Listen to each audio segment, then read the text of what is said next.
Baik,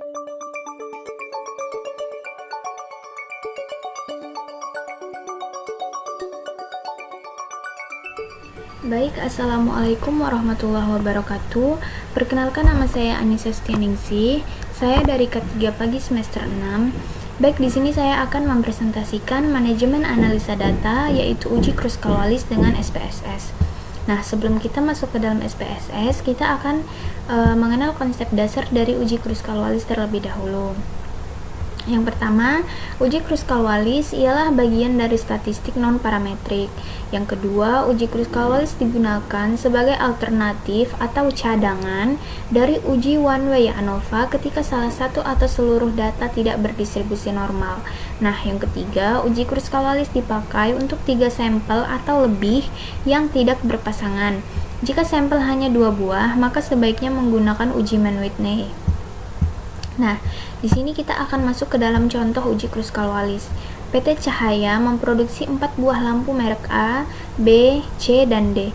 Seorang manajer produksi ingin mengetahui apakah ada perbedaan mutu produksi yang nyata atau signifikan di antara keempat merek lampu tersebut.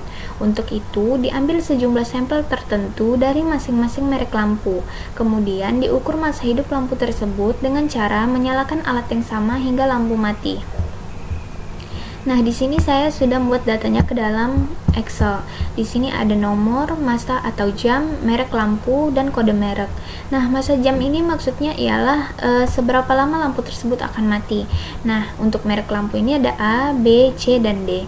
Nah, di sini misalkan merek lampu A masa hidupnya itu 400,5 jam.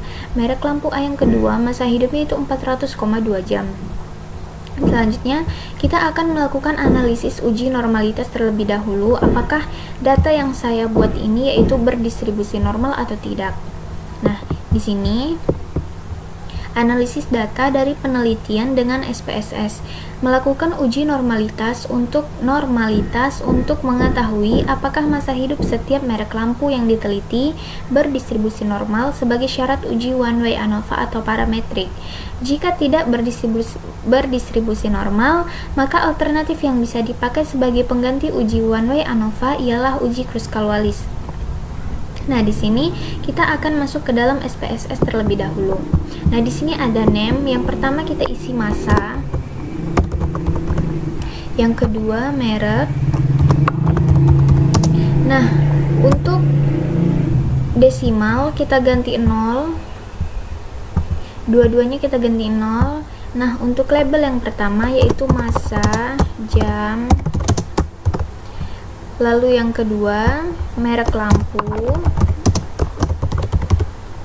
Nah, di sini ada value. Value ini yang pertama kita biarkan saja, yang kedua kita bikin seperti ini. Jika sudah muncul output seperti ini, kita bisa mengisi dari satu label.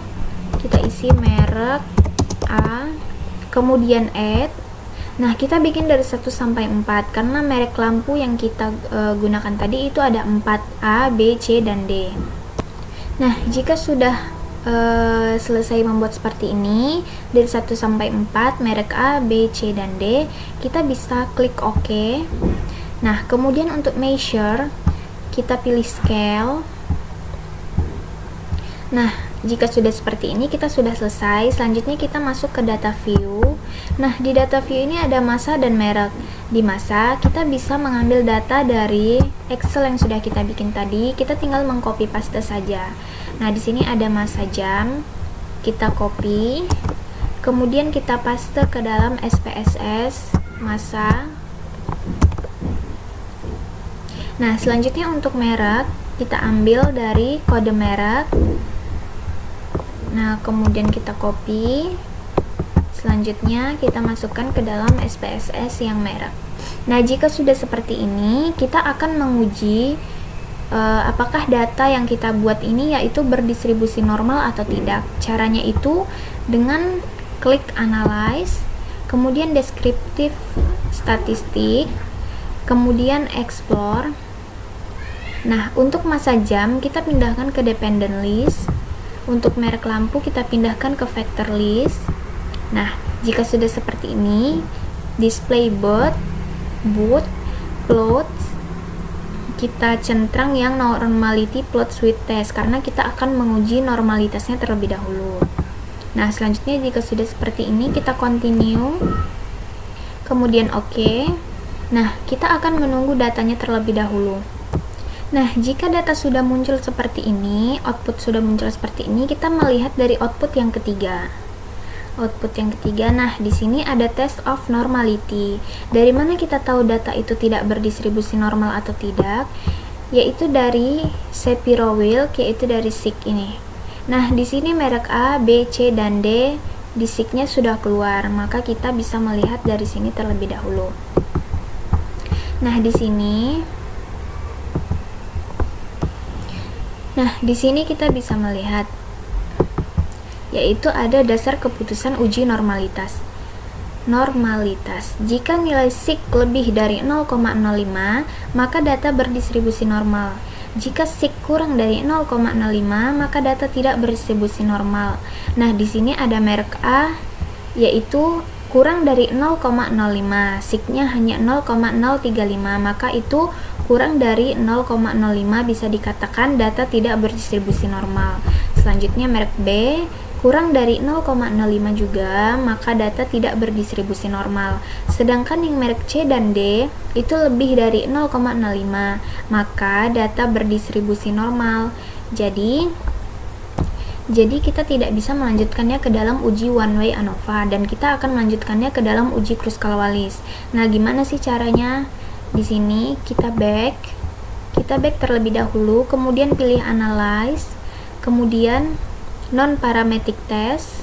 Nah, di sini ada legalisi dialog, kemudian pilih K independent sample. Nah, untuk masa jam kita pindahkan ke test variabilis. Kemudian untuk merek lampu kita pindahkan ke grouping variabel. Kemudian centang Kruskal-Wallis, kemudian define rank. Nah, kita isi 1 karena minimum 1, maksimumnya 4. Continue, kemudian klik OK. Nah, di sini sudah muncul tes statistik. Kemudian kita lihat dari sini dari hipotesis penilaian. Nah, kita bisa lihat dari hipotesis penilaian H0 tidak ada perbedaan masa hidup lampu antara merek A, B, C, dan D. Kemudian HA ada perbedaan masa hidup lampu merek A, B, C, dan D. Untuk dasar keputusan uji Kruskal-Wallisnya, jika nilai SIG kurang dari 0,05, maka tidak ada perbedaan atau H0 diterima dan HA ditolak. Nah, jika nilai SIG kurang dari 0,05, maka ada perbedaan atau H0 ditolak dan HA diterima. Nah, di sini kita bisa melihat nilai dari SIG-nya kurang dari 0,05. Maka kita lihat dari dasar keputusan uji Kruskal-Wallis, jika nilai SIG kurang dari 0,05, maka ada perbedaan atau H0 ditolak dan HA diterima. Nah, jadi di sini H0 ditolak dan HA diterima. Baik, sekian presentasi dari saya. Apabila ada kesalahan, mohon dimaafkan. Assalamualaikum warahmatullahi wabarakatuh.